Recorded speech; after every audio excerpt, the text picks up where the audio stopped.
Start ArcGIS Pro and choose to create a new blank project.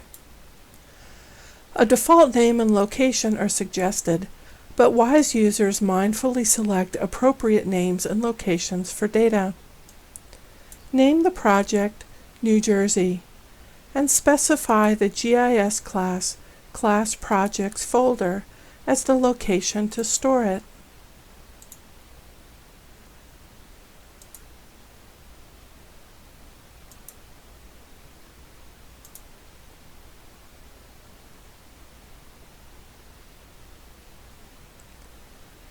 Use Insert Project New Map to create a new map.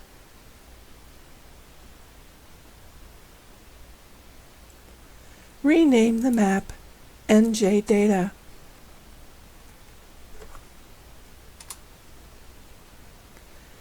Use the Catalog Favorites tab to add the MGIS data folder to the project.